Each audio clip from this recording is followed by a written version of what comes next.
Hello, world. It is Thursday, October 21st, 2021. And it's not a beautiful day today. I've been saying that all week. It's kind of an overcast, rainy, spitty. Actually, it was stormy too. We had some thunderstorms as well. And I don't think it's going to be very warm today, or in the next couple of days anyway. So, the devotion for today is entitled Dreams Do Come True. And it's written by Kenneth Samuel. Kenneth writes the devotion on Psalm 126, 1 through 2, New Living Translation.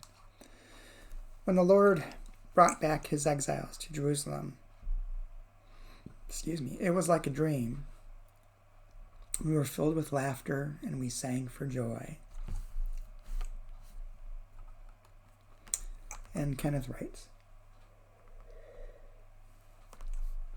the past 20 months of COVID quarantine and exile has been difficult, to say the least. The ability to connect physically and in person with friends and loved ones is something that I will never again take for granted. My oldest brother passed with COVID complications last February. Aside from his passing, the hardest thing for our family was the inability to be together in person during his last critical hours. The ability to be physically together at that time would have done so much to comfort and heal our grieving family. More recently, with vaccinations and boosters on the rise, hopefully, my family and friends are beginning to emerge from our sequestered states and embrace each other again in person. At a recent cookout, I saw some friends I haven't seen since 2019. As we greeted and embraced, I found myself pausing to relish the joy of being back in physical contact with people I care about. In the words of the psalmist, it was like a dream. We were filled with laughter and we sang for joy. These moments we relish remind us that, despite the ongoing pains of the pandemic, hope is still a primary motivator. We certainly have plenty of pressing issues to still be concerned about.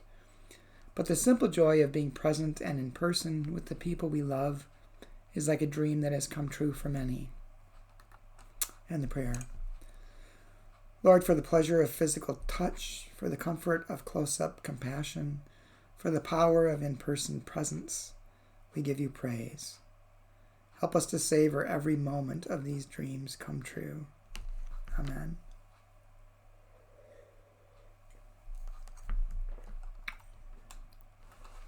Well, I can resonate with this devotion as well. And remember the first time that I was able to see my daughter after many, many months of only seeing her online, but actually to see her in person and to physically hold her. There is nothing that brings greater joy than that. And this also reminds me that this pandemic has been like being in exile, although from the comfort of your home. So yes, it's been difficult to be apart from people, but on the other hand, for many of us anyways, it really wasn't that physically difficult. Mentally and emotionally it may have been, but physically it wasn't.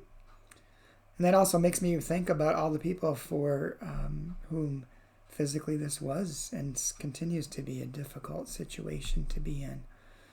That they don't have the comforts of a home or a place they can call their own, or even a way to gather together with family and friends, or may not have family and friends. And it also made me think of all the people I know who have lost loved ones because of the pandemic, and how even though we may be coming out of the exile of the pandemic, none of us are coming out of it unchanged. So, and find something that you now can enjoy. And I hope that this has given us the opportunity to reassess what's important in our lives and who's important in our lives, and express our joy and our love when we see those people. Hope you have a good day. Tomorrow is Friday. I hope to try to talk to you, but if I don't, either Friday or Saturday, I hope to see you on Sunday in our worship service, either on Facebook Live or in person. Still wearing masks. Our consistory confirmed that last night with where the virus is right now, we still need to continue to take precautions. So, and if you haven't gotten your vaccine, please consider doing so. Take care.